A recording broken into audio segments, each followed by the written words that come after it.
It's an all-ladies affair this morning. Good morning and welcome to Sunrise Daily. I'm Mpape Ogoni. Good morning and welcome. I'm Kayla Magwa. Good morning, pretty lady. Indeed, good morning, Kayla. Well, it's 28 degrees here in Abuja, the Federal Capital Territory, and we're going to be bringing you shots of Mpape. It's a suburb in Abuja. Well, it's unclear whether it's a planned-for suburb, but this particular area has become an unofficial tourist site of sorts. Man-made, by the way. It's called the Mpape Crush Rock. That's the visual you'll be seeing now. Yes, you can see Mpape. It's not very well planned out. One of those areas of Abuja that has just developed by itself. People finding their way there, perhaps as a result of the rocks that are available there and the fact that the proximity to many parts of town that are easily accessible from Mpape, but clearly the development there can, do with a little more attention from the Federal Capital Territory Administration. Indeed, there's a lot of work that has to be done in Mpape. There are a few issues with the place. It's one way in, one way out.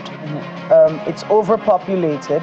It is prone to earth tremors, and this is something that we've seen over the. In fact, we just did a story about earth tremors in that place.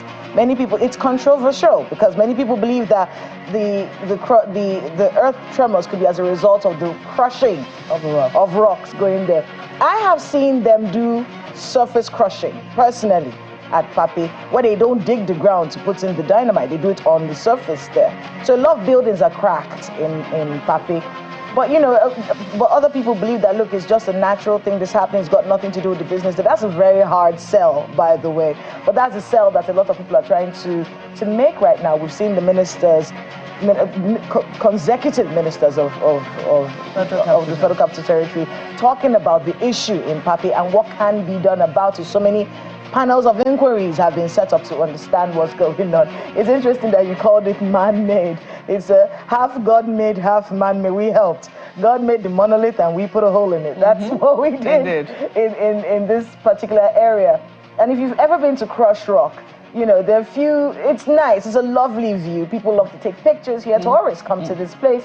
But there's an issue of security at Crush Rock. A lot of pickpockets people started making their way there. I don't know if the situation has changed now, but it was very, discouraging. A lot of people didn't want to go there anymore because of those kinds of elements. And Mpape generally has that feel that you need more security. There's a need for more development in Mpape and more accountability. The area council chairman where Mpape is located really needs to step up his game. We cannot continue to have the same stories about Mpape over and over again. But forgive me for bringing bad news. Sometimes, you can't help yourself, can you? You can't help it. Kayla has covered the Federal Capital Territory for as long as I can remember. And it's only right that, you bring a lot of information. But hey, the idea is for you to actually just look at this. Relax a little before we get into the nitty-gritty. Just one more. That green color. Yes, that green color is worrisome. The water flows nowhere. Yes. So, I imagine that during the rainy season, it might look a little better. But when it begins to get dry, as it is beginning to get, we might begin to see algae, giving it that very interesting green color. I hope no one is swimming in it, though. Initially, people used to jump in. I don't think people do that anymore. Okay, well, I don't think they do. If they would, maybe in the rainy season, might make more sense. Maybe not now. Certainly not now. But that's it, Mpape Crush Rock for you, coming to you from the Federal Capital Territory. We have quite a number of things lined up for you today, but first, we will be going to the papers. What do the papers have to tell us today?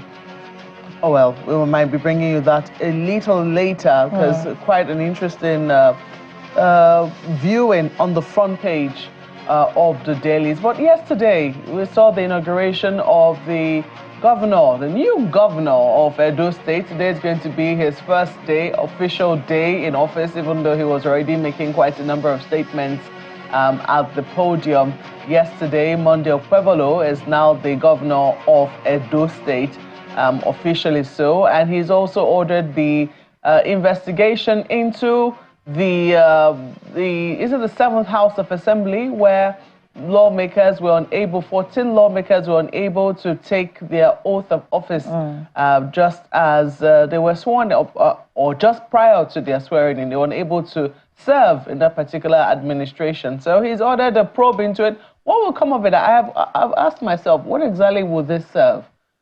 I mean, watching yesterday's, the inauguration, the swearing in yesterday, a lot of things. It was really sad.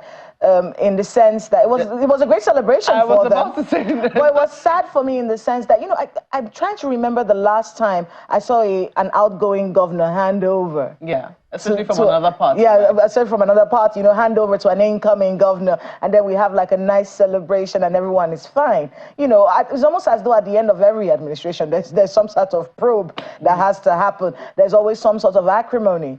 Politics can be difficult, but it's a game that can be played properly, and I know that there are underlying issues in Edo State. We saw the former governor, he's former Governor Obaseki now. Yeah, he is. Former Governor Obaseki, saying some things, before the swearing in. And then, of course, Mondo Kwebolo saying some things right now. And you start to wonder about governance in this country and how we do politics.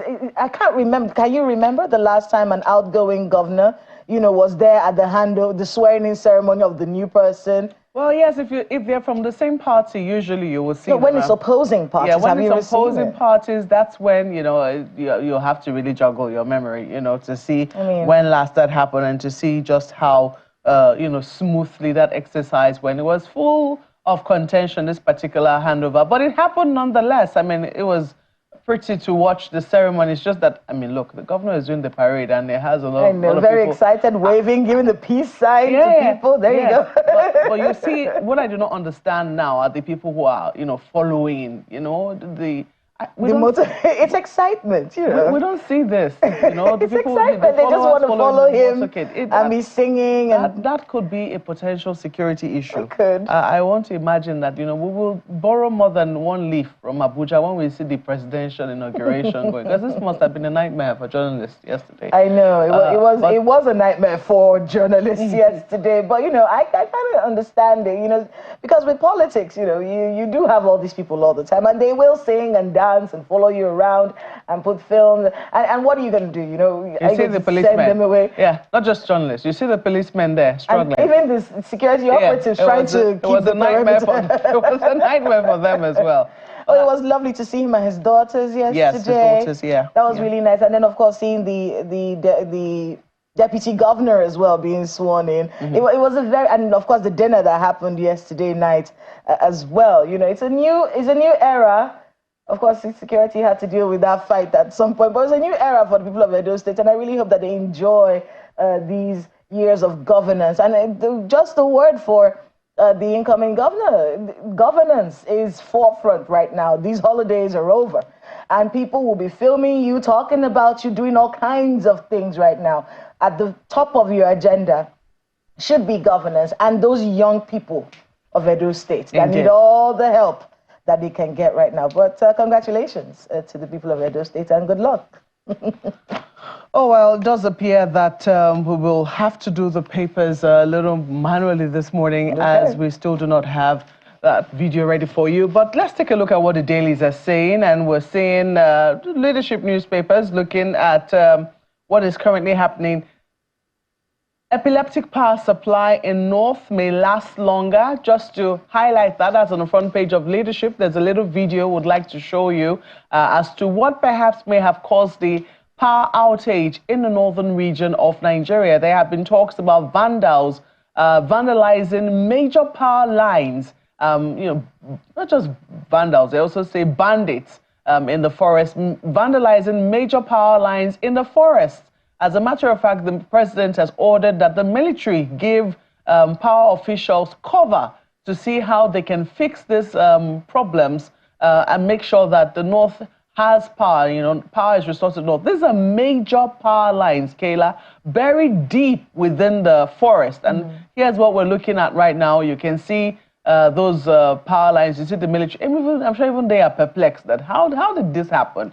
I always wonder, you would think that, you know, when you see electricity lines or you see electricity infrastructure, your first instinct should be to run away from those things because you do not want to get electrocuted. So how is it that somebody would think that it is okay for them to get close to this type of infrastructure without getting burnt? I mean, the doggedness on the minds of a lot of these infrastructure thieves. We're seeing the NSCDC. I mean, we are talking about the power lines, but just generally looking at the NSCDC and what they have to deal with every single day. Every time there's a parade of someone who's stolen something that is national infrastructure, and it always brings to my mind the question of nationalism. You don't see these things as ours. You don't see it as something that you should protect. You see it as something that you should make profit from. There is conversations right now about, you know, shutting down the Panteka market, at least the one in Abuja, because, you know, a lot of the things that are stolen, these wires, they're stolen, manhole covers and things, they're all being brought really to that market. So a lot of regulation around the Panteka market necessary. But you see, this particular video has been making the rounds on social media. And it brings to mind what the Minister of Power said not too long ago. We have people who are supposed to repair a lot of these infrastructure, these power lines, but they themselves are being attacked by bandits. And of course, the aerial cover necessary for them to do their job is one that was a conversation not too long ago. And then, of course, the idea that, you know, we're dealing with a grid that collapses. Someone said it collapses every Eke market day. A grid that is in constant state of collapse. And we have heard from the Minister of Power, look, we're doing improvements and we're adding more infrastructure to these grids, which means that you will be experiencing a lot of power loss in the days to come. The question that many people asked after that is, well, if we're going to be experiencing power losses, maybe we should be removed from Band A for a little bit while we recover what's going on. Certainly. Because it does mean that you are paying premium for non-premium service. Indeed. So if there's some sort of way that they can maybe bring us down from Band A while these repairs are going on. That's part of what the requirements are, Kayla. It's that should be something that is taken for granted. Yes. The requirement for Band A is that you get at least 20 hours of supply. At least is the key word there. 20 hours of supply. It could be more. Now, if you're not getting up to that, especially if I think for about 3 days or so, if you're not getting up to that for about 3 days, or it does appear you're going to be, is it 3 to 7 days? 3 to 7 days is the period of grace in which you know, the distribution companies have to restore electricity. If they're not doing that, then you have to be downgraded to what's that now? Band B or band whatever it is, electricity that you're getting. So I think that's the job of the NERC now, to ensure that while these repairs are going on, those on Band A who have been affected by this particular supply, you know, something should be done to ensure that they're not paying premium for, you know, non-premium supply. So it's a conversation, but you know, with those bandits and these stories about people stealing infrastructure, there's also the area where government now has to think about how to involve communities in the protection of infrastructure. Yeah, but how do you protect communities? I mean, this will be the infrastructure. If someone is new, or if you see something, say something, as opposed to a situation where we heard the Minister of Power say people are just keeping quiet and acting like they don't know this is happening. We saw that in Plateau State yesterday, where there was a bomb scare, and the governor, you know, came out to say it was a good thing that people were on the alert. You know, but we also have to be responsible with the use of social media. While that will be, you know, certainly be supported, that, you know, communities should take ownership of whatever it is, whatever infrastructure is in their community, especially if you're serving larger populace. When they're in the forests, what is to be done? It's a big question, really. Yes. Oh, well, let's take a break at this point. I know we promised to run you through the papers, but we need to take a break at this point. And then we'll go to the matter that we have slated for you today, which is the president honoring the Ogoni 9. How do the people of Ogoni land feel about this many years after this particular mention has come for the matters of Ogoni land? In just a moment, please stay with us.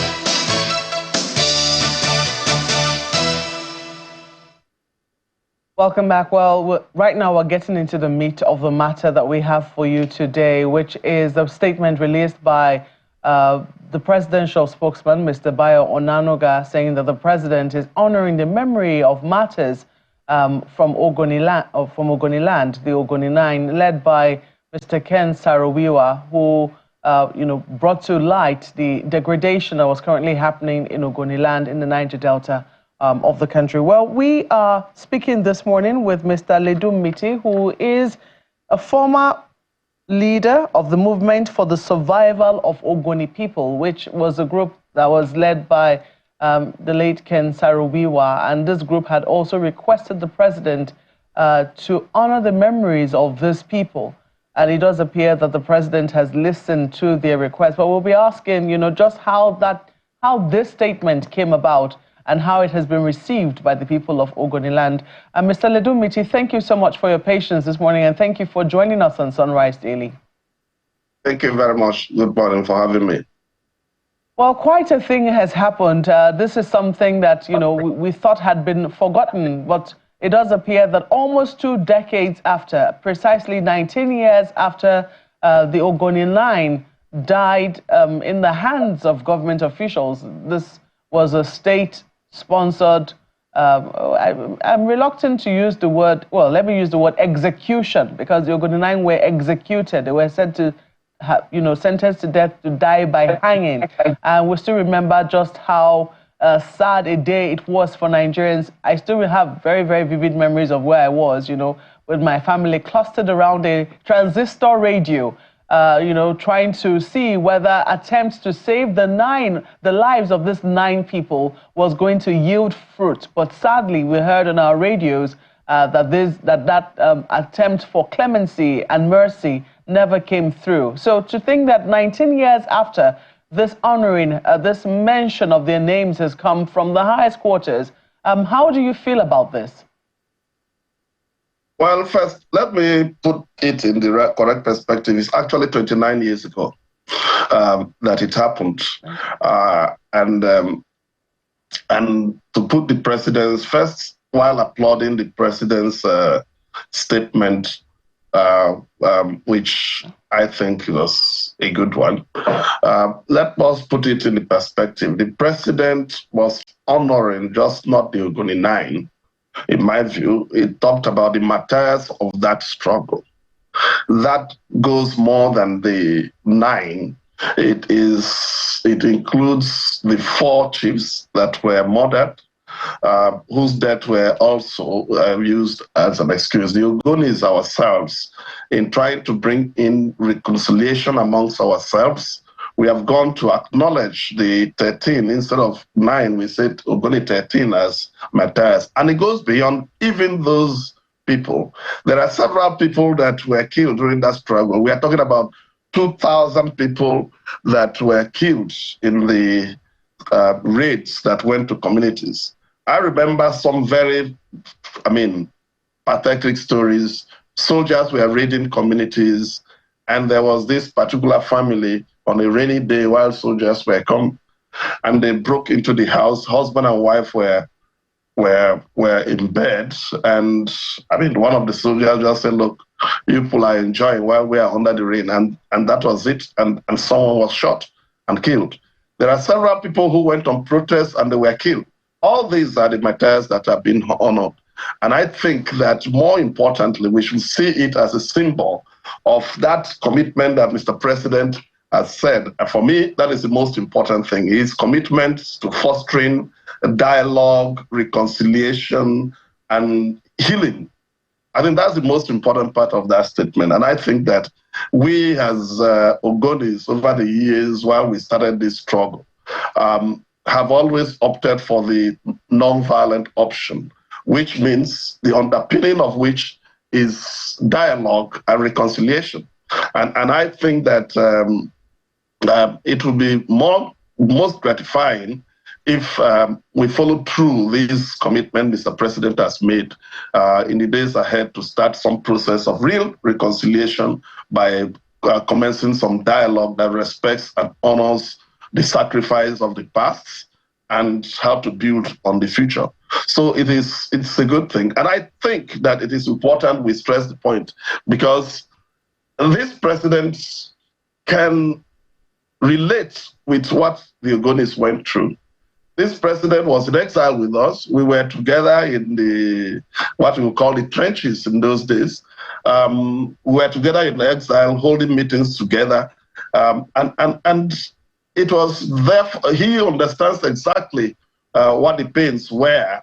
And so when he talks about healing, I can understand where he's coming from. And I think that more than any other president that has ruled, he should be in a position to be able to push through these processes, which we think will now make the honoring of heroes and martyrs of that struggle worthwhile.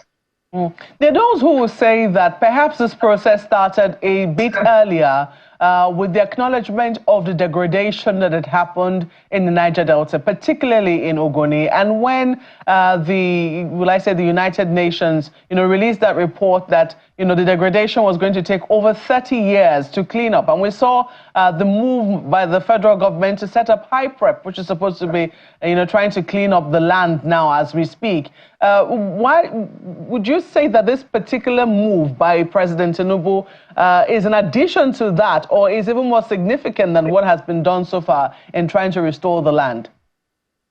Well, I think that when you are looking at the Ogoni struggle, it transcends more than what happens in Ogoni and, in fact, in Niger Delta, because today, the whole issue of corporate social responsibility was triggered off by the Ogoni struggle. The world now takes the issue of the environment and how multinationals treat local communities more seriously. And therefore, when you look at what has happened in Ogoni, I wish that I could say that even the cleanup had been done better than what it is. But I think that this statement of recognizing sacrifices and then opening the door for reconciliation is more embracing than the aspect of the cleaning of the environment, which I and among some other people have some reservations about how good it is being done. I mean, I want to be able to talk a little bit about the theme for this year's commemoration. After price comes prize. And listening to President Bola Tinubu talking about honoring the memory of the Ogoni 9, he says that we're honoring their memory by recognizing the sacrifices made and pledging to strive for a future characterized by peace, justice, and sustainable development for all communities, particularly those in the Niger Delta. Is this enough, a commemoration, or is there more that he could do, to honor the memory of the Ogoni 9? There's always more that can be done, but what is gratifying is that at least there is some recognition that we can use the standpoint of remembering the Ogoni 13 and other martyrs of this struggle to now bring about that process of reconciliation. And I think that what seems to have been lost in the years has been some commitments that were even made by previous governments during the Obasanjo administration.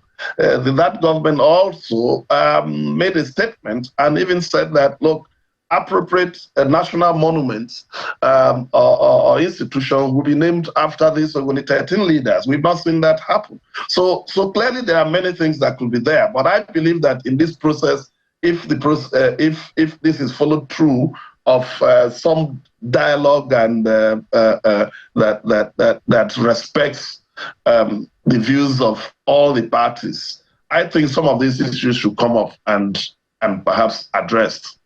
It brings up the conversation about minorities and communities that are dealing with the issue that the Ogoni people are still grappling with. I just heard you say that you still have some reservations about the way the cleanup in that place is being done and the future for the people there. Talk to us a little bit about the situation right now and what hopes the Ogoni people would be having. Since we have a president who has a listening ear for the Ogoni people and is trying to honor these people who lost their lives, tragically trying to save their environment.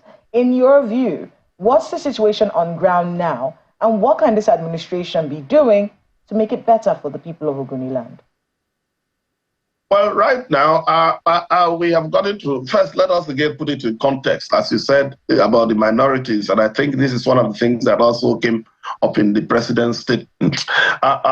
The Ogoni struggle has become more of a metaphor, more of a symbol of a larger struggle for justice that transcends not just the Ogoni landscape, but even the rest of the Niger Delta. So my view has always been, if you deal with the Ogoni situation well, in the basis that is, people look at it and say, well, this is a great thing you have done there. You are sending a message, a positive message. One, that non-violence can be rewarded. Two, you are sending a message for other people to have hope that we can also succeed in getting our environment cleaned in a respectable manner. So these are some of the things that we must put in context. Having said that, we have in the past, the way that the cleanup has been done, in my view, it has not been done in a manner that we will say that this is what we look forward to.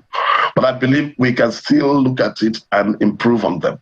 I can tell you that even the United Nations Environmental Program, that whose report the cleanup is supposed to implement, had come to the level where they themselves said they do not want to be associated with what is going on. In fact, in one of the reports I read, they referred to what is going on as environmental vandalism.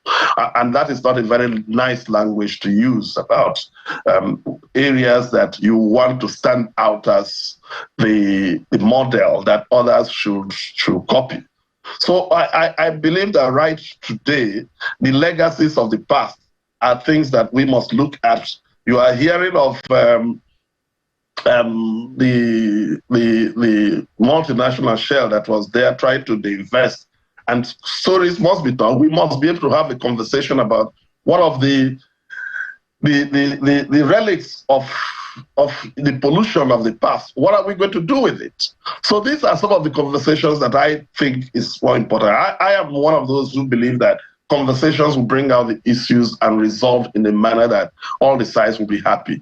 And this country gains a lot by the resolution of the Ogoni situation. It has, profound international attention, because, the Ogoni thing stands out as one of those issues that many people anywhere in the world that do not even know where Ogoni is on the map, but they relate with what the Ogonis are saying. And so once we get it right, we are also getting a positive public relations or international image issue that is now resolved. It can make communities all over the world feel this is how we need to do it. I'm sorry if I sound a little bit emotional about this, because as you know, I was 29 years ago, I should have been one of those that will be remembered today. I shared the same cell with Ken Sarawiwa. We shared the same dock, and I could have been gone also. So clearly, times like this is a time that you reflect and say and look at what could have happened. But more importantly, we thank God that at least we are here today and see how we can contribute to get all that justice that led to the struggle in the first place. Can you tell us a little bit about, that period? What was it like in that season when you have expanded the number to 13 when they were condemned to death? What was the atmosphere like? As the rest of the country, we could only listen and monitor events via the media, which was also quite restricted then. But tell us, for people like you who were in the heart of the struggle, what was it like? Well, it's an experience that I always say that I don't even wish for my enemies myself, because, for daring to protest against what we saw was injustice done to our land. We went through, something that I have not been to hell, but I think that was close to that. People were hounded, we were arrested, people were killed. the 4 chiefs that I mentioned, leaders of our people, were killed, and then the 9. And many of us, at some stage, we were all pushed into detention. And it was not a detention like what we call the correctional center of the prisons. We were being put in in the military barracks, where you used to put disused guns and ammunitions.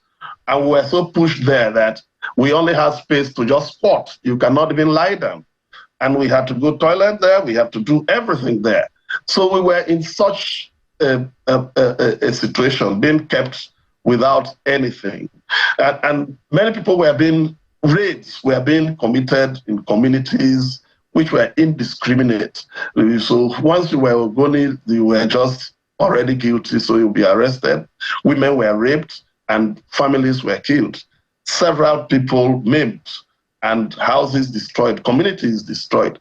So it was quite something that one will not feel that this is what should happen to in a civilized world that we claim to belong to.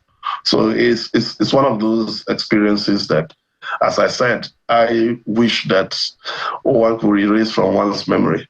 But unfortunately, it sticks down there. But again, helps to make us aspire for something better. Well, the president has made this statement, and I'm still trying to understand, really what weight it really carries. As he says, the president stands in solidarity with the National Youth Council of Ogoni people and all Ogoni citizens to honor those who made the ultimate sacrifice in defense of Ogoni's nation's interests.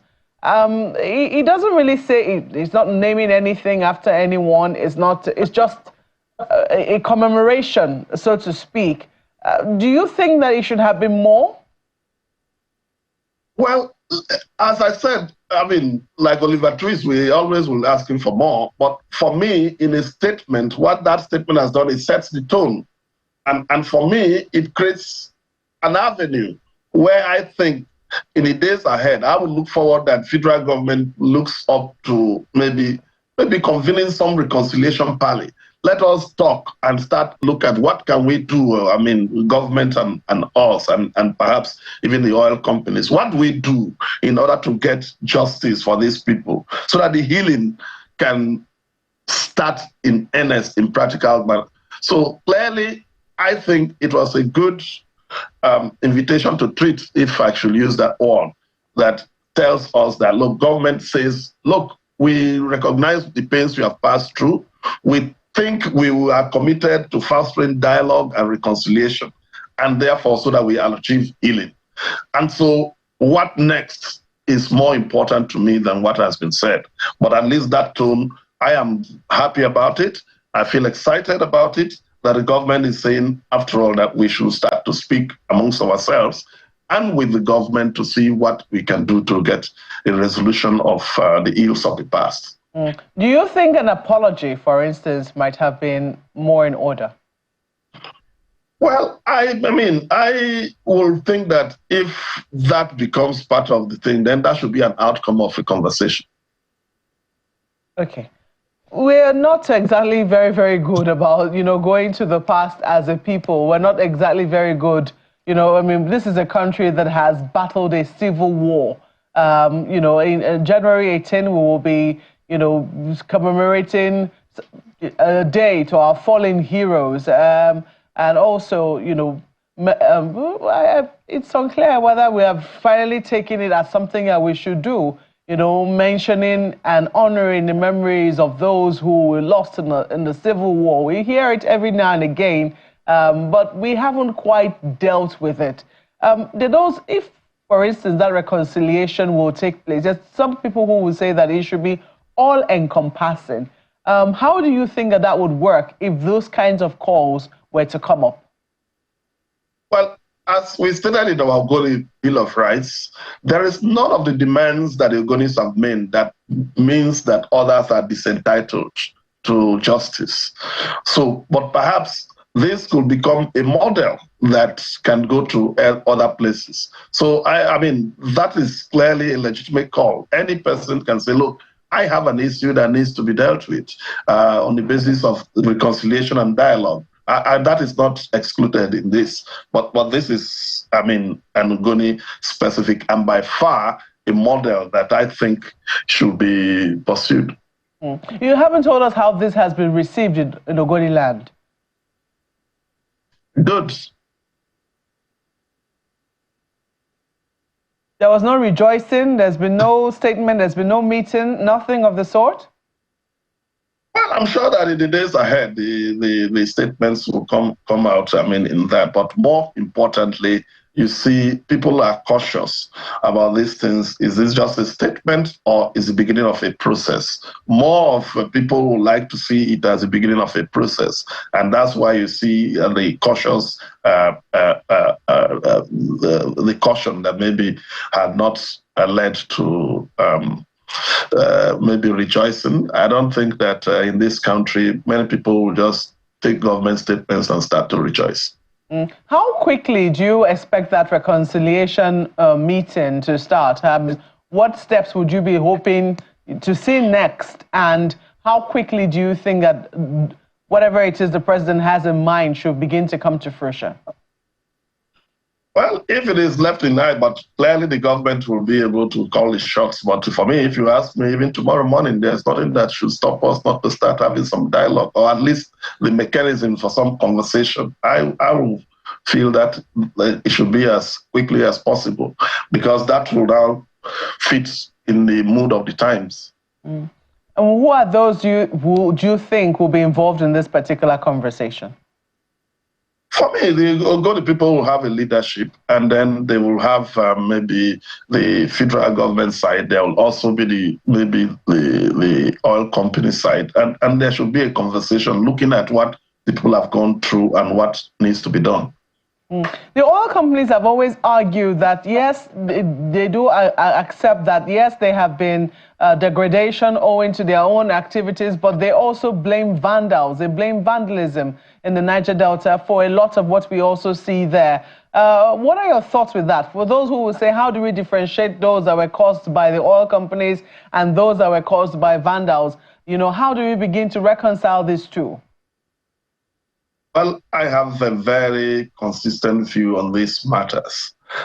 If you take the claim that every degradation is caused by that once you carry that claim of vandalism and use it as a universal talisman, then the companies will not be held accountable.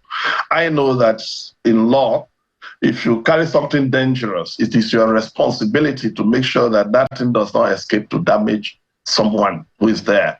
If you decide to have a lion as a pet, it is your responsibility to make sure that that lion is not let loose. You do not go and tell people, say, someone that you do not know has just opened the gate for the lion to go and eat, to go and cause havoc. I don't think that is an excuse. I don't think so. I want to be able to talk a little bit about the young people who are listening to us right now, because for many people, for many young people, can you hear us? Yeah, but I'm almost about leaving. Just give us a little bit more time. We'll be done with you shortly. I want to be able to hear you talk to young people, because the concept of activism right now is one that many people are very confused about, and there are complaints about a shrinking civic space in our country. So as someone who had to go through that activism under the military, it's a whole different ballgame. But many of the young people who listen to us right now probably wondering, what are these people talking about? What happened in Ogoni? What was the struggle about? Just so people can understand what the activism was about. And I mean, you've told us what it was like, you know, when the crunch came in, when they started to tighten the space on you. But just so people can understand the spirit that led to the activism that cost the lives of the 9 who you've expanded to 13. What was the activism about? Was about the fact that oil was being exploited in an area, in our area, and the environment was damaged, ravaged, devastated. The people did not get any benefits from the exploitation of oil on their land. And then we rose to say that is not there. We saw it that the whole, our people will be extinguished if we did nothing about it. That's why we said movement for the survival of the Ogoni people. It was supposed to make sure that we want to survive in our environment, and that is what it was all about. And we deliberately chose the non-violent method to do that. So for the civic space right now, and people who are fighting for one cause or the other, the president speaking to the Ogoni issue is also talking about how this is, a signpost for us to be able to be more inclusive with communities and with struggles, and make sure that the voice of every Nigerian, and his words, heard and respected. Let's talk a bit about some of the struggles that we have going on right now, and how these people who are championing these causes should carry themselves and do these things right now, as the president is speaking up for minorities at this point. Well, I think that in this country, most of what we have seen as crisis starts as a shrill voice asking for justice. And when they are ignored, or in fact bullied by force, then it morphs into violence. So I think when the president says, look, this is something that we have to acknowledge, that voices are heard, I think it should be holistic and it will bring about peace. Well, I think that's all the time that we have to be able to speak with you. I know you do have to go off somewhere, but thank you very much for making out the time to speak with us, Mr. Ledu Miti, former MOSOP leader, join us via Zoom. Thank you again. Thank you. I mean, we do have to go on a short break right now, but when we come back, we'll continue with more conversations. Stay with us.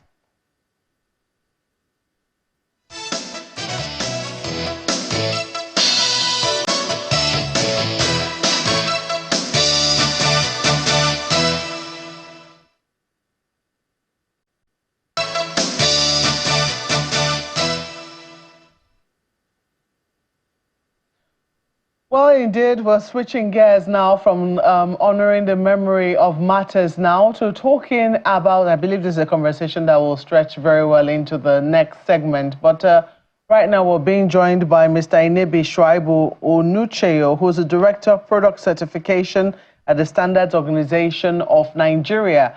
And we're going to be talking about certifying products. We know that this period has been quite, tough for many Nigerians. The economy is tough. Things are a little rough. And at the end of the day, whatever it is that you're buying, you want to make sure that you're getting the value's worth of your money, knowing that it has been certified and it's something that is going to duly last you.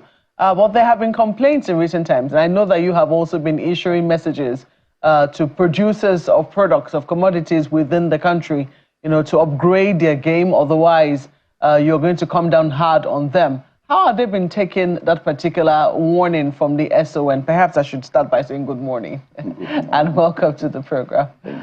So yes, you want to quickly tell us how they have been taking that particular warning from the Standards Organization of Nigeria. Well, before I go into the warning, I want Nigerians to know about the program we have put in place to take care of substandard products coming into Nigeria. Number one, we have the SONCAP program, which is to take care of imported products, which is running now. And then we have the MANCAP, Mandatory Conformity Assessment for locally manufactured products. That any product manufactured in Nigeria, before it goes into the market, you must be certified to this program. And then recently we launched what we call Product Authentication Mark. This one gives opportunity to the consumer to even confirm the authenticity of the product right in the shop before you pay. So if any responsible businessman goes through this protocol, I'm sure we will not find substandard product in our market. But you know what happens. A lot of people want to cut corners.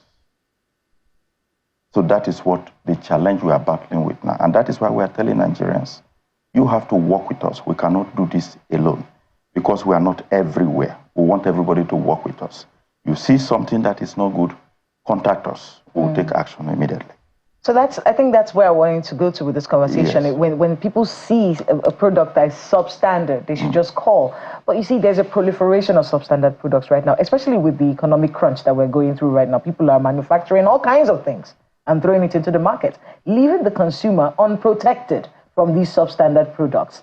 I've heard of the projects that you have going on right now and plans that you have, but when it comes to the proliferation, and it actually ties to that first question Mpape asked, which has to do with how manufacturers are taking these warnings from your office. What are we looking at, and how should we be handling it? What is protecting the Nigerian people from these proliferation of all kinds of fake products in the market right now? Well, I will take it this way, because if you look at, let's start from imported products. Number one, we have a lot of unmanned borders. It's a national issue. And I want to believe that at the relevant quarter, discussion is ongoing right now. I think at the right time, we'll hear whatever they have come up with. That is one. Two, we do what we call market surveillance, which is one of the elements of conformity assessment right now globally. So we are every day in the market, tracing product from market to warehouse. You know how cumbersome is that? And in the whole of this organization, we are just 1,500. And that is why we are appealing to Nigerians. If you see something in any particular place, you know it's not good, let us know. We are in the market almost every day doing market surveillance, tracing product from market to warehouse. Sometimes before you get to know the warehouse, the product is finished. I've seen these surveillance projects. Let me put programs that from your office. It's not just your office, that the NAFDAC does the same thing. So what usually happens when we go on these raids, so to speak, they will hear that there's substandard products in a particular place. You raid the place, we pick up the shop boy. Where is the Oga? That's what Nigerians are always trying to find out. Where are the main people? You're talking a lot about importation. And from the borders, we have people that are manufacturing things in their houses. We do. We do too, even for locally manufactured products. Yes. That one is worse because we prosecute them. Some people, as we speak, are in prison. Yes. Some people, we have a lot of cases in court as we speak. So that is to tell you the much we are doing. I mean, when you say people are, sorry to cut in. When you say people are in prison, I want to be able to get a figure. Just for my own mind. I won't be able to give you the exact figure here now. So we're talking about maybe in the last 2 years. Because the proliferation really started. I can give you an example. Take, for instance, we got an intelligence report that somebody was adulterating engine oil somewhere around Mpape. And when we got there, we actually saw this thing. Putting this big drum, boiling it. They have all the packaging material for all the known engine oil manufacturers that you know, Mobile, all of them. And they were packaging them. We have to confiscate everything that we made there and then prosecute them. They went to jail. I'm sure they are still there. They have not finished their term. So those is one of those numerous cases that we are trying to resolve. It's a big challenge in Nigeria. That is the truth. Your office is actually a very important office. You're the Director of Product Certification. Yes. That is a very, very... it's like nothing goes through without your office actually certifying it fit for the Nigerian market. How big is it? I mean, how many offices do you have? Because we know that NAFDAC has been talking to us in recent times, and they have said that they're grossly understaffed. They're clearly not enough. We are more understaffed even than NAFDAC. We are 1,500 staff in the whole of Nigeria. That's the whole of Standards Organization? Yes. Or just your own directorate? No. The whole of SON, 1,500 staff. How is that? How has that been? So can we take it for granted that a lot of people are, looking to do the right things? Have there been incentives, for people to do the right things? Or have you found a situation whereby people say, you see, well, when it comes to looking at quality, quality is not cheap. Let's tell ourselves the truth. It is true. To do it right, to go through the right conformity assessment protocol, to ensure you get your product right, is a whole lot of journey. Laboratory analysis, you have to pay for this, pay for that, and all. Get the right equipment in your lab to make sure you test it in situ while producing. Or if you don't have, use a third-party lab, definitely you pay. So those are all the corners they want to cut, get this into the market in a substandard form, and that is what we are battling with. We have offices in all the states of the Federation. But I can tell you that in some state office, we have like 3-4 staff there, which is not enough for a state. If you must adequately cover the state to bring out what we are talking about. Yeah, but what I'm looking at is a situation whereby you're rewarding those who are taking initiative to, follow the processes, without even being pursued. People give us information. No, not the people who give you information about those who are doing the wrong things. Okay. I mean those businesses that are actually going out of their way to do the right things without being forced, without being coerced. Do you have a plan whereby you actually, I know that we usually issue this ISO, this is a certification. That is certification. That's a System certification. Yes, but you also have small businesses, perhaps those who are struggling to produce whatever it is they're producing at that level. Are you talking of MSMEs? MSMEs. MSME, we have a program for them. In short, we have a DEX for MSME, which is managed by a deputy director. And we have a robust program for them. We have done a lot of things to support them, giving them like free consultation, free certification, free training to make sure we migrate them to the next level. Okay, so there is something in place for MSMEs. Yes. I know that you were also, told to leave the borders, which is one of the areas where Standards Organization of Nigeria. Yes, and people think that you should not be there. I think even from the Office of the Ease of Doing Business, they believe that, SON should not be there. They believe NAFDAC should not be there, so as to ease and, quicken the things, the turnaround time at the ports. But how have you been able to do your job to ensure that the things that are coming into Nigeria, because NAFDAC says, well, they don't have to be there, honestly. They don't have to be there, really, as long as importers are able to follow due process and they're able to certify that. Is that the same thing for Standards Organization? Right. If importers are following the right protocols, we don't need to be there. We don't need to be there. But they are not following the right protocols. And that is why we have to do more of market surveillance to get some of these products. But again, the danger in that is if they were able to successfully get it to their warehouse before we got to have the information, maybe before you get to the warehouse, it's finished. You can only arrest the person, even though you call for recall.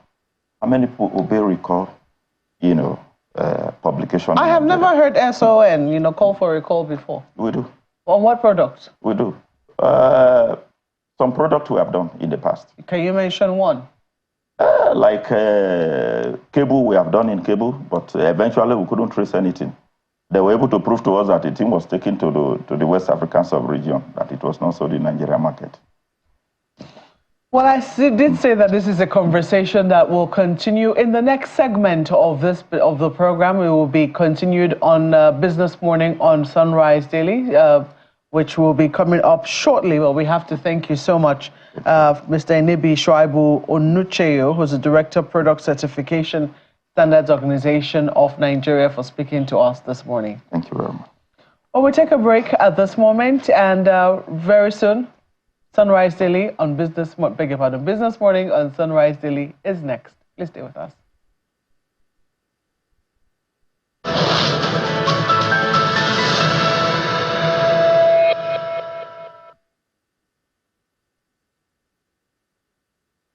Yes, Mark, I guess whichever one, works at this time. Well, hello, welcome to the start of the midweek trading session. Hope your portfolio is doing great. Let's get to the top stories that set your agenda now. Starting with the oil market, we see oil prices are edging up, after we saw that downturn yesterday, $72.06. We still see, struggle, when it comes to oil prices. We see there's a downward trend building. We're seeing lower lows at this point, 0.24%. Up for Brent, and WTI still staying below that $70 psychological level at 0.21%, up $68.26 a barrel. So we're seeing oil, getting cheaper. That should translate to cheaper PMS, but we're not seeing that yet. We'll see if it plays, and we'll see the Organization of Petroleum Exporting Countries said that world oil demand would rise by 1.82 million barrels per day in 2024, and that's down from the growth of 1.93 million barrels per day forecast last month, mostly due to weakness in China. That's the world's biggest oil importer. But we're seeing the bulls trying to regain that $70 range for both contracts. All right, let's get a check on the FX market. I was seeing yesterday's trade for the Naira. We see a weaken again against the dollar, but appreciated in the NAFEX window. NAFEM window trying to hold on.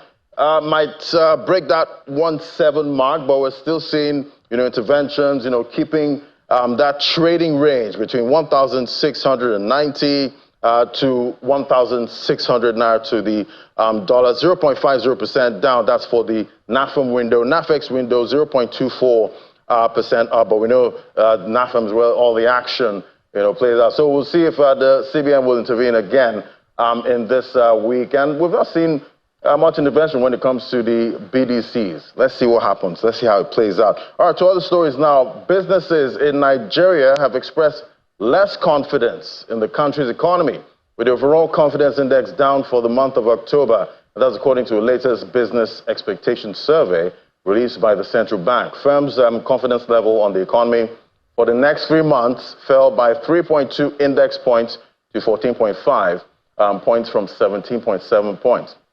The gauge, which also showed that firms' confidence for the current month, next month, and next 6 months, that fell 1.4, 4.8, and 21.8 index points in the October BES report, against the 3.2, 6.2, and 29 index points reported in September BES data. The survey also indicates that the decline in confidence for the economy is being driven by firms' expectations of further depreciation of the naira before the end of the year. Meanwhile, the CBN, in its Consumer Expectation Survey report, says households expect further increase in prices of rent, medical services, among other things, while expressing pessimism in the outlook for October. This comes as the trend shows a pattern of cautious optimism regarding inflation expectations. However, the CBN SETS report mentioned that firms and households expect that pressure on inflation rate will ease in the next 6 months, hopefully. Meanwhile, the governor of the Central Bank of Nigeria, Olaimi Cardoso, says new capital requirements for banks will boost their ability to expand financial access across the country. Mr. Cardoso shared these views during Second International Financial Inclusion Conference in Lagos. The CBN governor highlights that stronger banks can better support underserved communities, which aligns with Nigeria's goal of inclusive economic development. Take a listen. Financial inclusion is fundamental and foundational to Nigeria's sustainable economic development.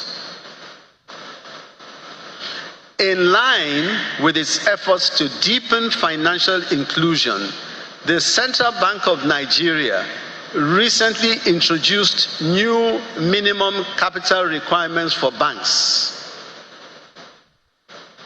This strategic move ensures that banks are well capitalized, enabling them to take on greater risks, particularly in underserved markets. With a stronger capital base, banks can provide more loans and financial products to MSMEs, rural communities, and other vulnerable segments that have previously struggled to access formal financial services. This policy not only strengthens financial stability, but also serves as a catalyst for inclusive growth.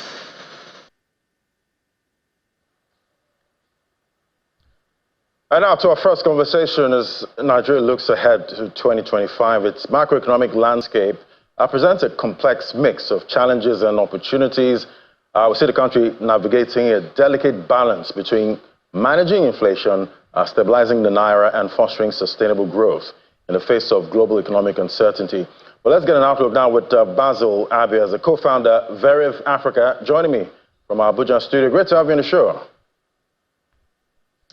It's great to be here. It's good to have you, Basil. So you recently released your rest of 2024, first quarter 2025 macroeconomic outlook.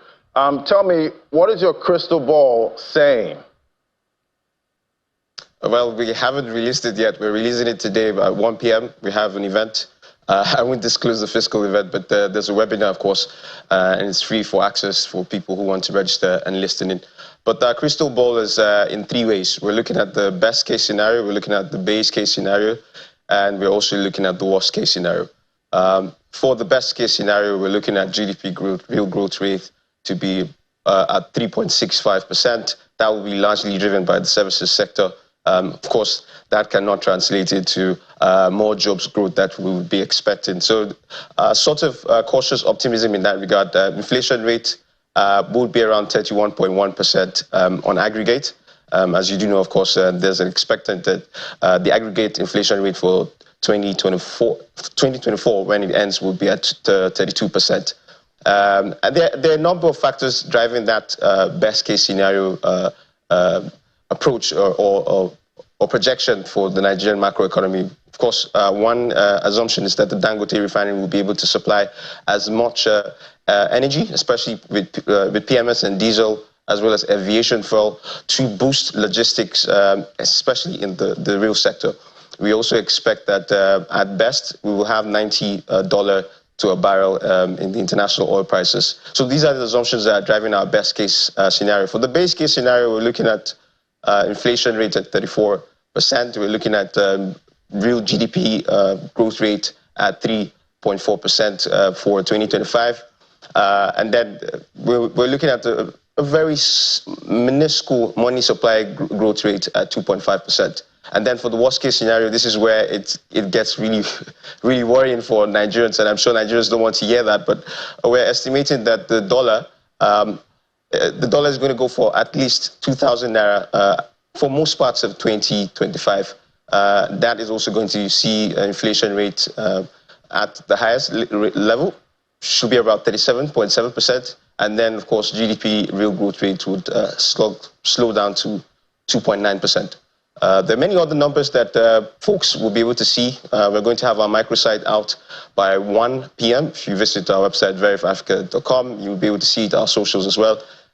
We have all the infographics that you need, all the assumptions that you need, from exogenous shocks to, of course, our structural deficits that are bedeviling our ability to be able to grow at the rate that we should be growing, which I think should be 7% and above. Okay, Basil, but definitely that outlook for the Naira trade against the dollar, straight dagger to my heart, 2,000. I don't want to see that. But, we have a bear case scenario. We have a bull case scenario. We have a base case scenario. So I'm looking at inflation. You're saying the bull case, 31.81%. I love the bull case here. For GDP growth, you're saying 3.64% there. And 1,370 naira to the dollar, that's the bull case. That's the bull case you're seeing. So tell me, what do we start doing now to actually achieve the bull case scenario for these macroeconomic data? First, the federal government in Nigeria has to do everything possible to arrest the insecurity in most parts of the country. As you do know, of course, the insecurity dynamic is multifaceted. At least 5 of the 6 geopolitical zones are bedeviled with a form of insecurity that is, of course, perpetrated by non-state violent actors. We, of course, can now confirm, of course, last week that a new transnational terrorist group, the Lukarawa, just joined in, and we're already seeing fatality rates. I think about 15 people have died now in Kebbi, based on the open source reports that we're seeing. So federal government has to take on its constitutional responsibility, which is ensuring that we defend our territorial integrity, also ensuring that lives and properties are safeguarded. That will enable more mining activity that we're seeing. We're seeing an increase in artisanal mining that can demonstrate some growth, not real-time growth in that sense, but also services. For services that we are also projecting would improve that growth for the bull case. We believe that one of the reasons why the services industry will push growth is for 2 reasons. Dangote refinery, the assumption is that Dangote refinery will be able to supply as much logistical support with its energy supplies, if we can obviously curtail some of the cartelist behavior that we're currently seeing in the downstream petroleum sector.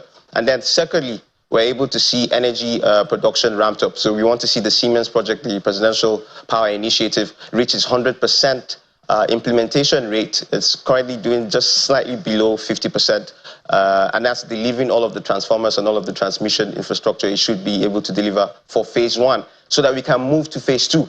We're also expecting that hopefully we're able to get the 1,250 megawatts power plant in Edo State from Pacific Energy online and on grid I don't think that the grid can take in that much right now. So we're praying that the Siemens project increases the transmission capacity so that we're not having downsides like we do have. This year has been terrible in terms of that. We've had 12 to 13 power grid collapses.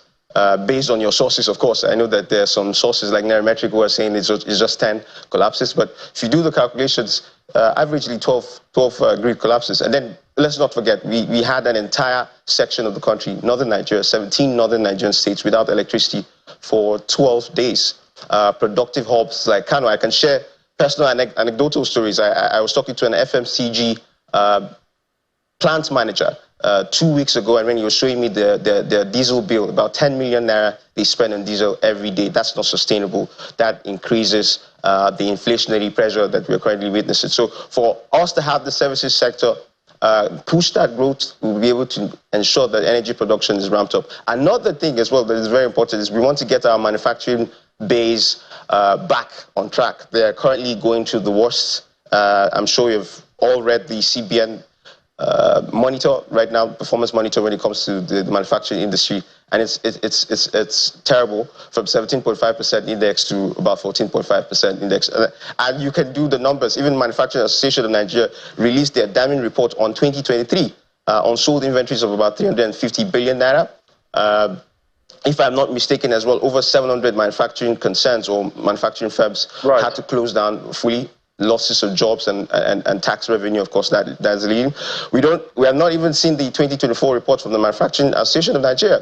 And if you even just ask folks who are your friends who work for manufacturing firms, the story is the same. So structurally, we need to be able to look at how we can arrest all of these structural deficits. It's not going to be possible in 12 months, but once you start to see progress, for instance, like the Presidential Power Initiative delivering on 100% implementation rate, we try to make sure that many of our private concerns in the generating the value chain for electricity also are able to ensure that their plants are online and on grid.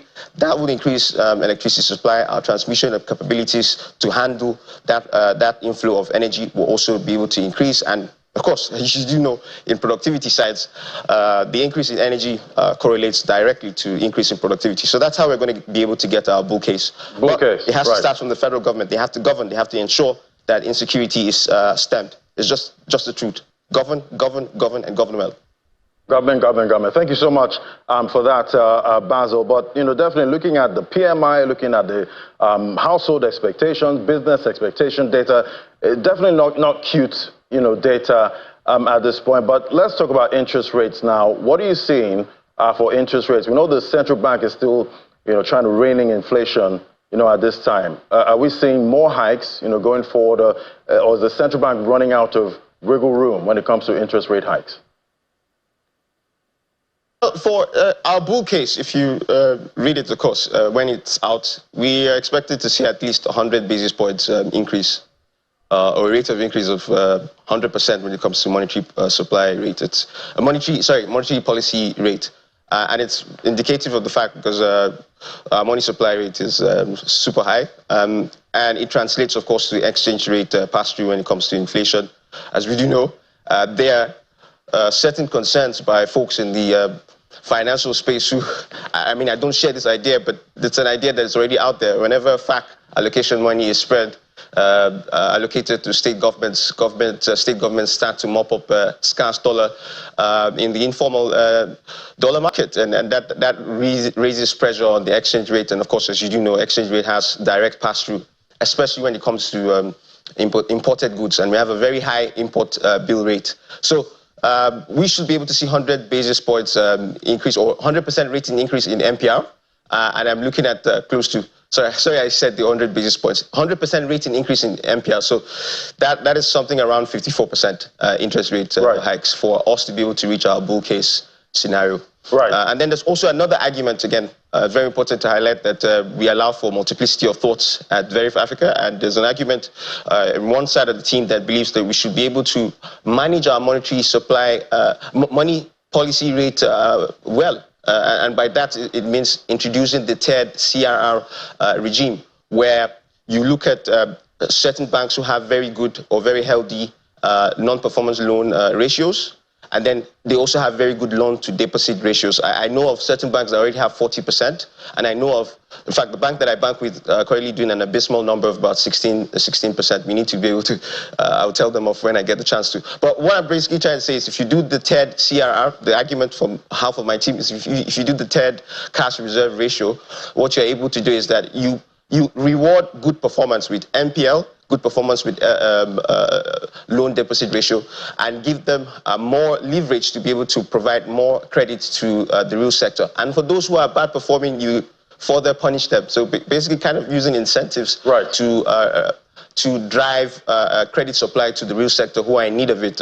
If you read the performance monitor by Central Bank and you read the data from the Manufacturers Association of Nigeria, one of the core things these business managers are almost always highlighted is the fact that credit is super expensive. So if you can manage that monetary policy rate in a very innovative way, introduce it. I'm not oblivious of the fact that Governor Emefiele had done something close to that, but we all know the money supply influx was something we cannot really describe, you know. All right, Basil, so much. The central bank monetization to the federal government was obscenely high, and that was the reason for the money supply growth. All right, thank you so much, Basil. So much to unpack there. You know, definitely a very interesting report there out of Verve Africa. But thank you so much, Basil. It was great having your perspective today. Basil Abia, co-founder, Verve Africa. Thank you for sharing your crystal ball with me. Thank you. Thank you very much, Laddie. Pleasure to be here. All right, we'll take a break now. When we come back, well, we get a check on what stocks might profit from this presidential committee fiscal policy tax reform bill. That's the moment to stay with us.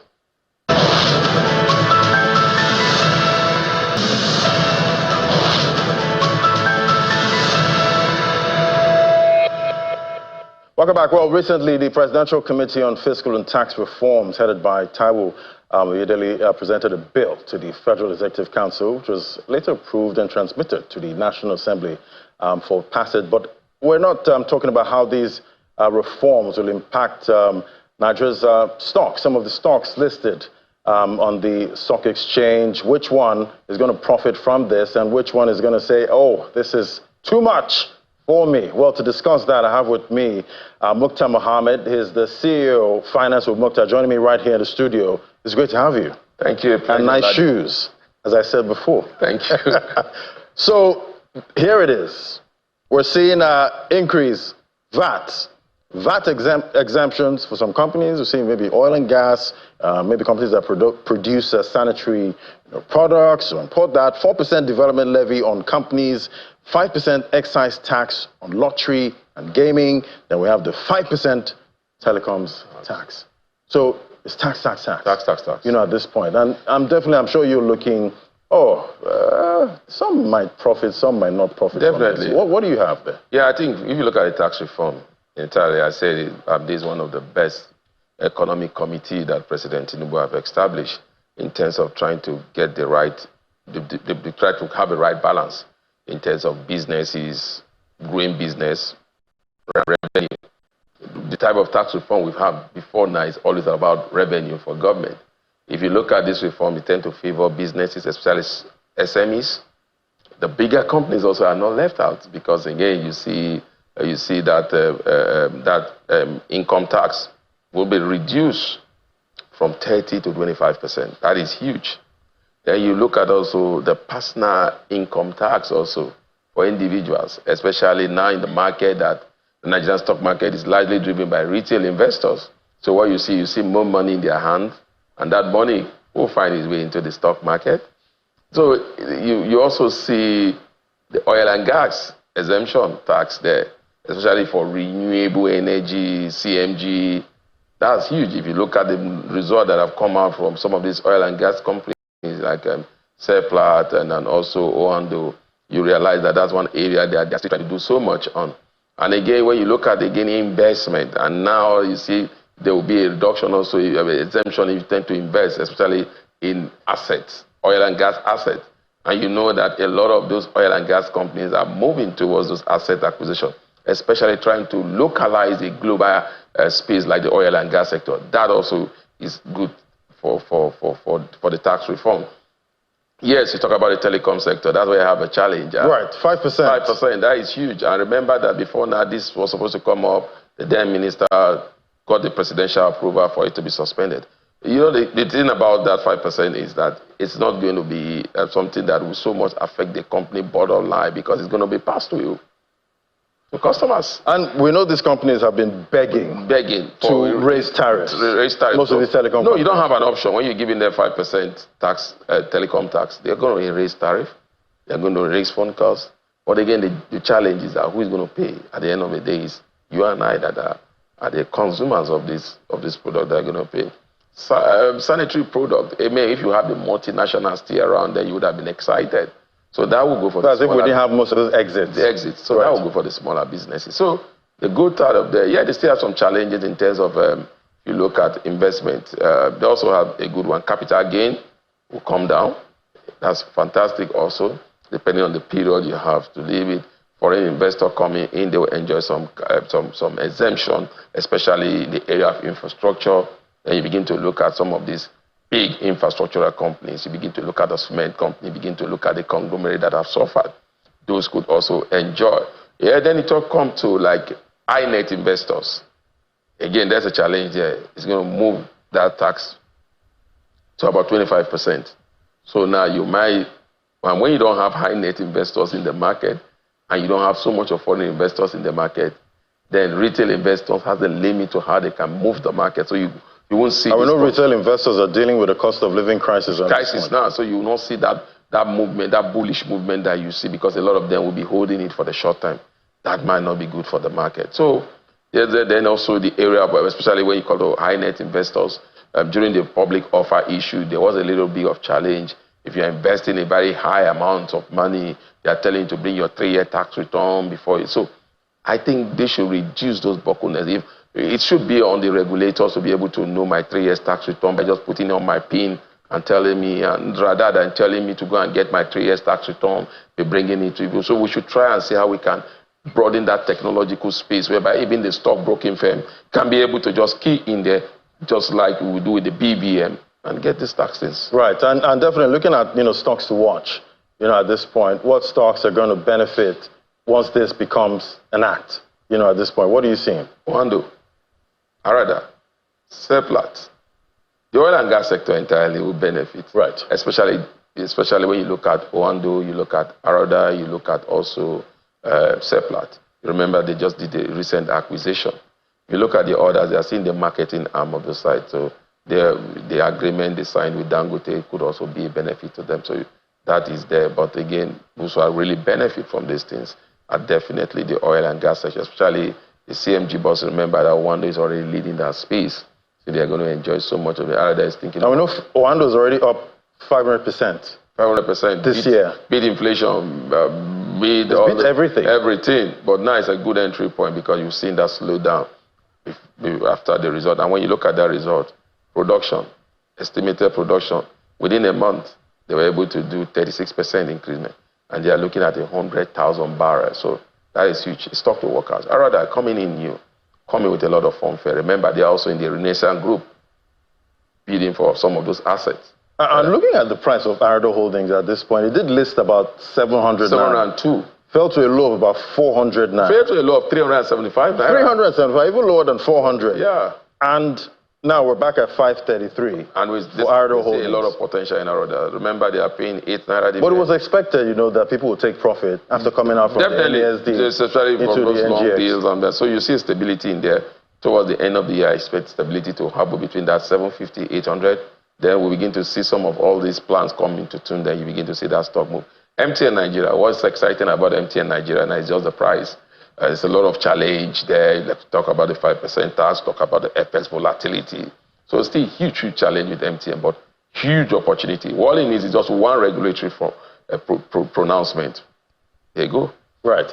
Looking at, I know trading is on right now, but by intraday into close of trade, are you seeing a positive close for the all-share index or another negative close? I said something about the all-share index. As it stands now, if the all-share index decides to close the year at where it is, you could say it has not really beat inflation so much, but you see that it relatively seems to be the only one of those things that this current administration can look back and say, look, you complain about our economic policy. If you want to declare our economic policy, the barometer to discuss is to look at what we have done in the Nigerian Stock Exchange. You should be exciting about that. And just the way Trump, pumped most of the market. Yeah, the market. Tinubu happened here. The market is doing well, and that shows that we are doing things right. So, fine, yes, today, you see, in the month of November, going to December, you have retail investors. You're going to have those challenges of the ups and the downs. Good exit point, good entry point. So much to play in the market now, especially in terms of entry point. Exit point, yes, you could see some exit point, but it's very, most of them, the banking sector, you see those offers are coming in. You see an opportunity of a bank that is going to do its right issue at 35 naira and is selling off just at 32 naira. Good entry point if you are a shrewd investor. So there are a lot of good entry points in the banking stocks. Remember, they will keep talking about Fidelity. You can't say Fidelity is a tier 2 bank any longer. It's moving towards a tier 1 bank. Selling at 14 naira seems to be the cheapest. Access Bank too. If you look at its right issue now, you now compare it to FCMB right issue, Zenith Bank right issue, GTCO right issue, and even UBA right issue. You realize that Access Bank looks so cheap too now. So a lot of opportunity in those space with the little challenge of FX here and there. But I think the market definitely will close. What we saw yesterday, we could see a repeat of that today. But again, towards the end of the week, like I said, Profit Checking might come in. Profit Checking might come in. We'll definitely look out for that. But thank you so much. Always great to have your perspective. Mukhtar Mohammed, CEO, Finance with Mukhtar. My pleasure always, Ladi. Thank you for having me. All right, so yeah, we've given you a sneak peek of what could play out in the market today and maybe stocks to watch at this point as we're in the fourth quarter of 2024. Which stocks should you be going into or getting out of? But definitely we'll keep educating you on that. But that's the show today. Thank you so much for watching. I'm Ladi Williams. I hand things over to the Sunrise Daily team.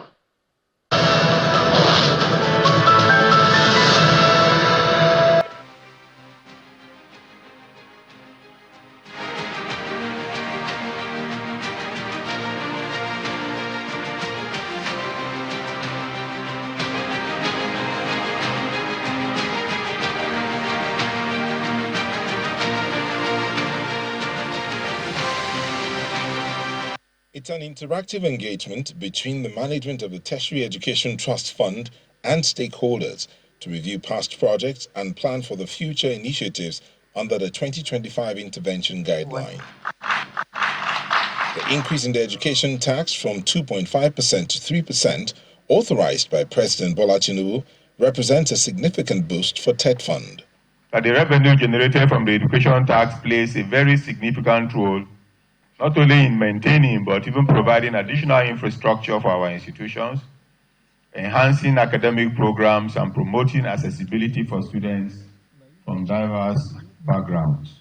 Insufficient funding and political interference in the sector remain major challenges, and the chairman of the Board of Trustees doesn't like this. This penchant for establishing institutions without adequate financing, it's not helping education, it's killing education. Redirecting TED Fund's focus from construction of buildings to research is brought to the fore as the stakeholders call for collaboration, transparency in fund allocation, and inclusivity. TED Fund's mandate is one of trust, and as beneficiaries, we must uphold that trust by ensuring that funds are used judiciously and transparently. All the Federal Republic and all other governments interested in building education and sustaining it should have a think of merely saying that salaries for teachers, lecturers, and so on is a mere personal cost. It is more than that. It is an investment. The National Assembly promises improved appropriation for the agency. As the chairman of the committee, I am deeply committed to ensuring that our institutions are adequately supported and funded. That is why TED Fund remains a critical partner in realizing the aspiration of the Nigerian government in the education sector. On behalf of myself and the Speaker of the House of Representatives, Right Honorable Tajuddin Abbas, you can count on the committee's continued support to ensuring that the goals of the TED Fund intervention are obviously achieved. Although the Academic Staff Union of Universities is calling for the utilization of the backlog of unspent funds allocated to public tertiary education in the country, TETFund is promising a new regime of inclusivity and transparent funding. I imagine that you've had a moment to engage with the governors on this. How has it yielded any fruit since the NEC asked for the withdrawal of the bill? Yes, so I was at the NEC meeting where they asked for the withdrawal of the bill. Before then, we've had engagements with the Governors Forum. We had with the Finance Commissioners. We've had a series of engagement with the Joint Task Board, where you have the head of the revenue services across Nigeria, among other engagements. I'll say we are making progress. I do think that the misunderstanding was... The tax reform bill. I imagine there was one bill, but upon closer inspection, it does appear that there are a body of bills. Is that correct? That's correct. So it would be wrong to say tax reform bill. It would be tax reform bills. Yes, it will be bills. Yeah. So there are 4 bills, but in fact, one of that, the Nigeria tax bill, is also a bill that has now harmonized about 7-8 different tax laws. 7-8 different tax laws? Yes, Companies Income Tax Act, Petroleum Profit Tax Act, Personal Income Tax Act, Capital Gains Tax Act, Stamp Duties Act, because we feel like, why should it be so complicated to find out my tax obligations? Why don't you pull all of that together in one piece of legislation and find commonality? So when should I pay the tax? Who should I pay to? In what currency should I pay? Why do you repeat it in 7 places when you can write it once, use simple language that people can understand? It's already hard to pay tax. It shouldn't be harder trying to find out how much you pay. So while there are 4 bills, you could actually say, in principle, maybe there are about 12, 15 bills that will compress into 4. Well, I'm sure you're wondering what the correlation between TETFund and the conversation with Mr. Taiwo Oyedele is. That was a conversation that was held last week, Friday, on hard copy. And if you missed that particular episode, it's a highly recommended watch that you see it, because it's dealing with the tax reform bills and the thinking behind it. But this morning, we're joined by Professor Emmanuel Osodeke, who is the president of the Association... Academic Staff Union of Universities, ASU. Thank you so much for coming on Sunrise Daily this morning. Thank you for having me. And interestingly, ASU is talking about tax reforms. We understand that they believe that tertiary education in Nigeria could go extinct if these tax reforms were to come through, because they think that there is the major source of funding for TETFund, as a Tertiary Education Trust Fund, could be threatened as a result of this tax reform bills, because don't forget there are a number of bills. So the question is, how come? Where is that particular fear coming from? We've seen different reactions to this. We've seen governors react to it. They've come up with their own, but that is being handled now. We've also seen some members of the business sector react to this. They think this is the most wonderful thing since sliced bread. But ASU, coming up to say that this, could threaten the education sector. What exactly are the fears of ASU in this regard? Thank you very much. We have taken time to look through the bill, but there's a section, just a page. All the bills? About 200. There are 4 of them. Yeah, we scanned through them, and we found out that a particular one page in that bill, just a page, that if allowed to go, it would destroy Nigerian University, Polytechnic, and College Education. And that section is very clear. I think it's section 9, something. Of which one of the bills? Maybe I would have come with a copy of it. Yeah. But that section indicated that they will aggregate the 2%, 3% for education, 1% for Naseni, and all of them. And then Naseni and NIDA. And then aggregate it as 4%. And they name it development levy. That will come from company tax. Then that for the first year, which is 2025, 2026, TETFund will benefit 60% of this amount. Then by the year 2026, 2027, 28, 29, TETFund will benefit 30%. Then they will reduce it from 4% to 3%. By 2030, they will further reduce it from 2% to 3% to 2%. And then for the 2%, TED fund will get 0. Then the NEL fund, which is this student loan, will get it 2%. So that is what it's just a page. And you can know the damage. When you go to Nigeria University today, Polytechnic, the only fund keeping this system is TED fund. And they say by 2030, they scrap it. What our union made so much sacrifice for in 1992, during the military era, when they challenged us, say, how do we fund the universities then? That the agreement were they cannot fund it. And we came out with this idea. We took a long time to be implemented, and now it's taking care of the whole system. Staff training, today all the training of academics in the polytechnic, education and universities are all through that fund. The laboratories are funded, the library are funded by the fund, and so forth and so on. And somebody say you want to scrap it and turn it, reduce it, and turn it to loan. To and give the money to a bank, because I look at this NEL fund as a bank. You give out loan and people pay back, which means this intervention by the companies will become 0, because you are paying student loan, the student will pay back. Therefore, you are not assisting.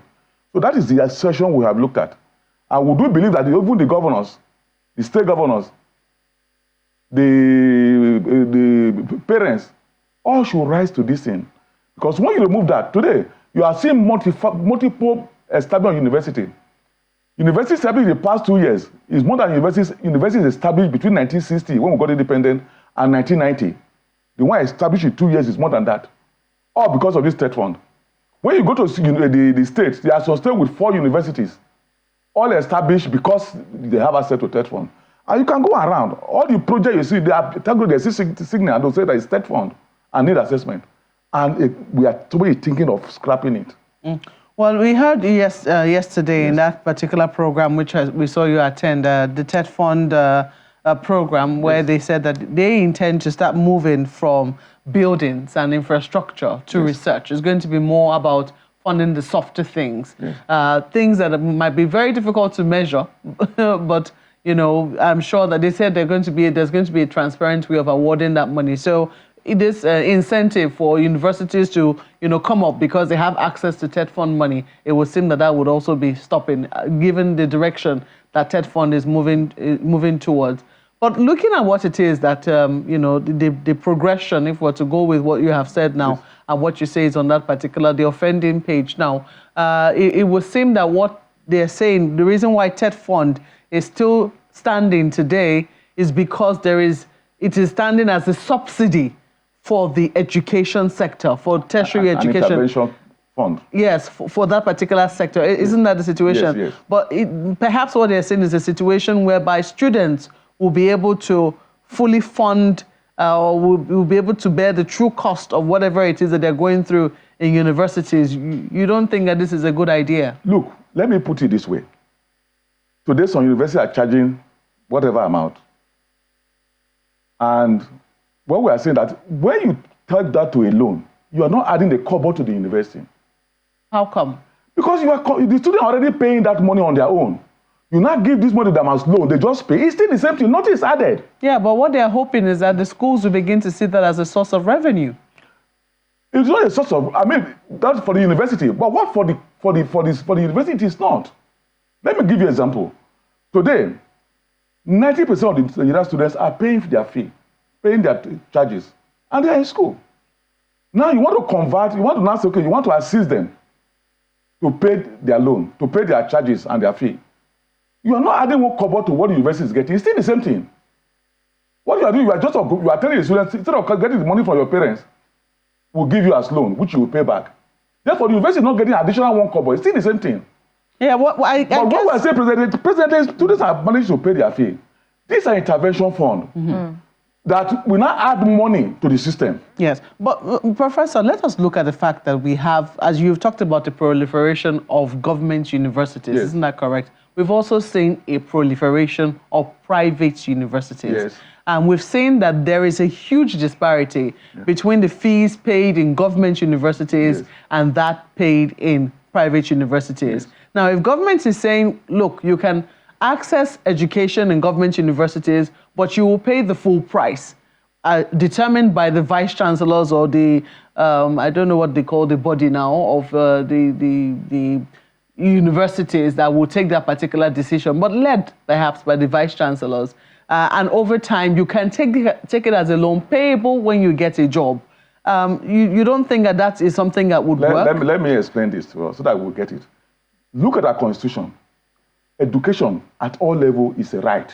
Well, Professor Osodeke, we do have to, we'll get back to you shortly, but just so we can launch this program right now, we have a live event coming up on your screens at this very moment, engaging traditional and new partners with purpose by Nigerian Customs Services, holding at the Transcorp Hilton. I beg your pardon, so please stay tuned with us. The conversation with Professor Osodeke will continue on other platforms.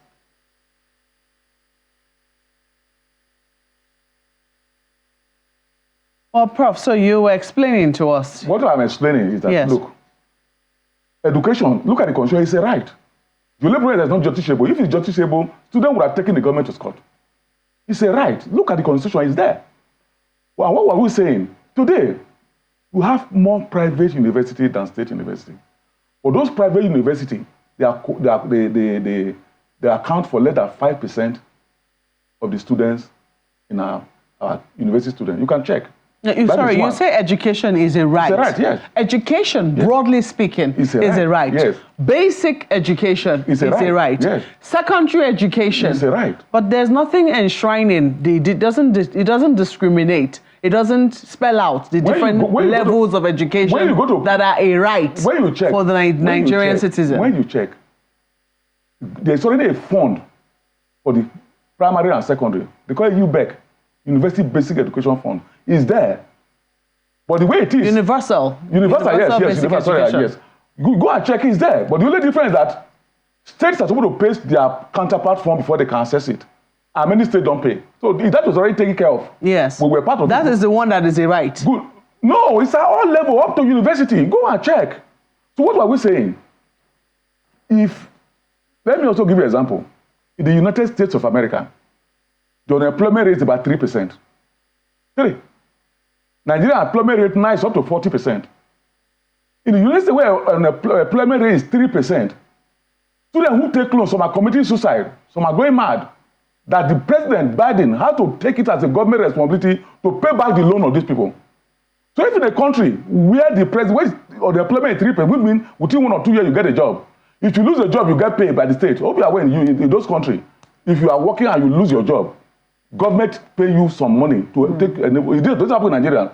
So somebody that you are sure we have graduate first class who for 20 years have not got a job. You want to saddle them with heavy debt.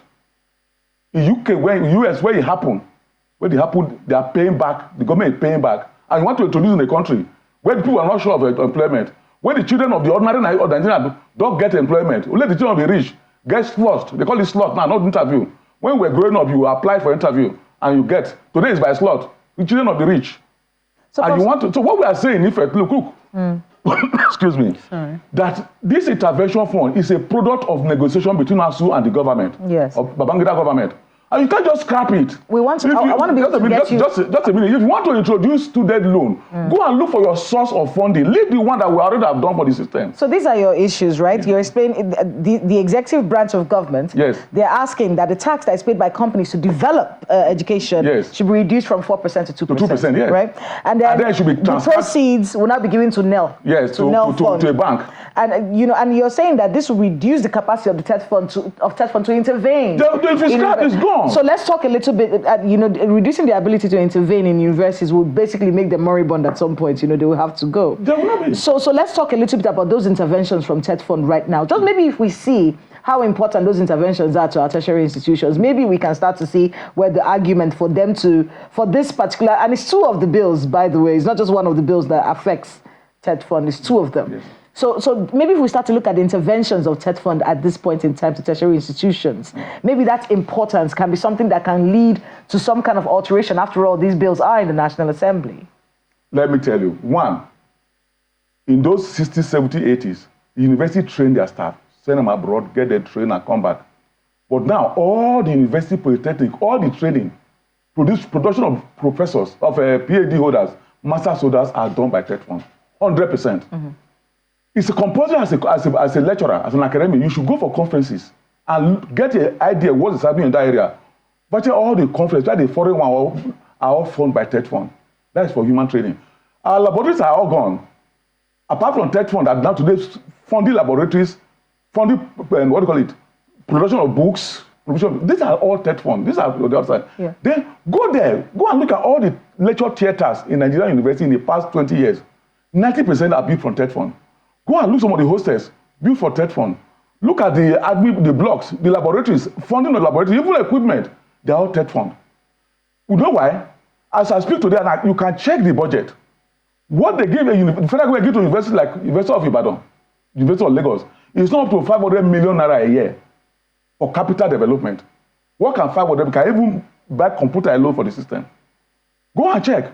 What the government give to your university today for running, that's first generation university, is less than about 150 million naira per annum to run. And what are we saying? It's very clear.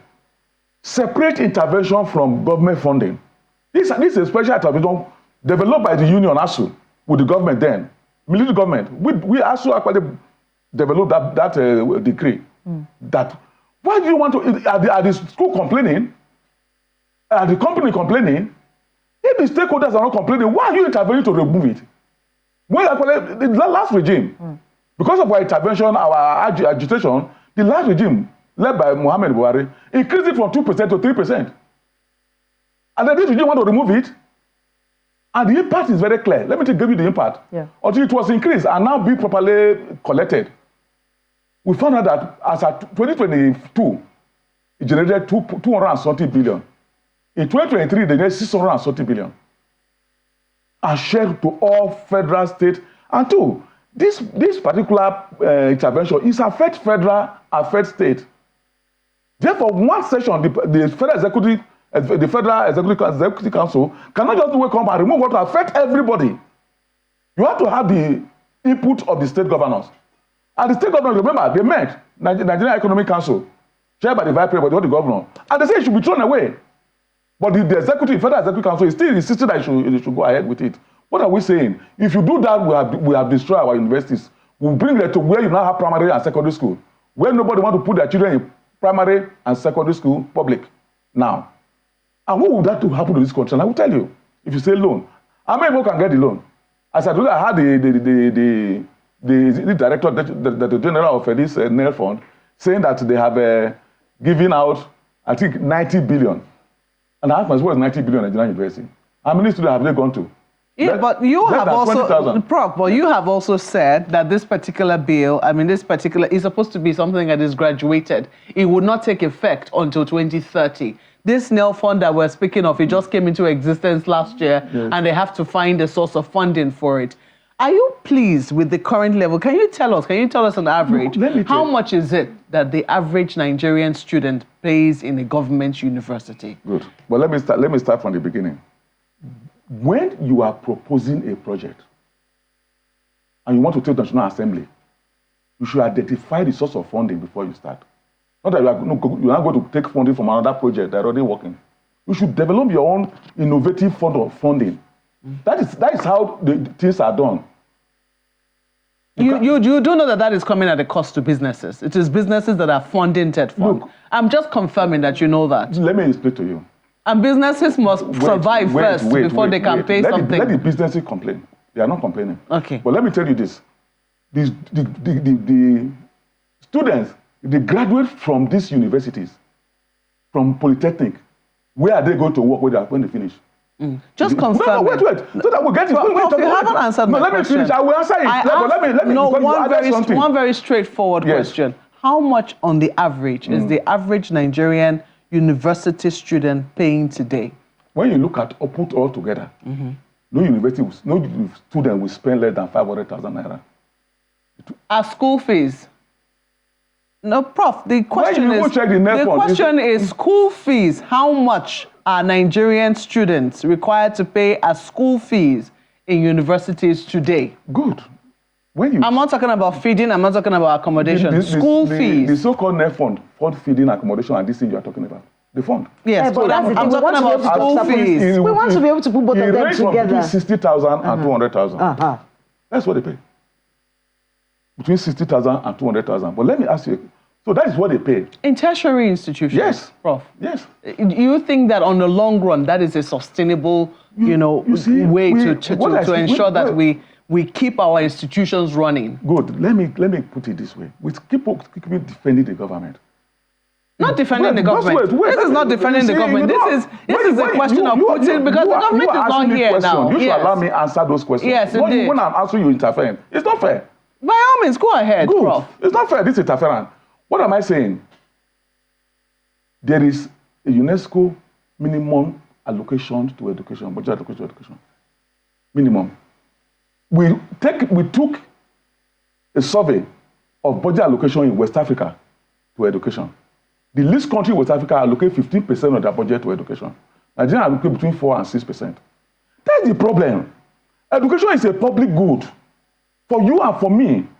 Look, if we allow these students to drop out, the impact on this country, we're already feeling it. They become big pool for these bandits and this to invest from. So if other countries are giving 10, 15, 20, 25, today, and I'm also happy with some state now. When you go to Abia, Abia allocated more than 20%. Oyo, more than 20%. But federal more than 4 to 6%. I'm beginning to assume that you're not a big fan of the NEL fund. I will never be. Tell us why. And I will tell you why. You are in a country where a student are not sure of getting a job. You are in a country where we are spending money on things that have no money. But to spend on children, future. If I didn't have a scholarship, I would not have gone to school. If I were not getting bursary in those days, I would not have gone to school. So what am I saying? That we should prioritize it. What is NEL fund? You are going to now collect loan and a Kumbai student. First, they allocated 50 billion to it. Because they don't do work they are running here. They allocated 50 billion. That's a government that allocated 50 billion to fund the education of young boys and girls so that they can be off the road.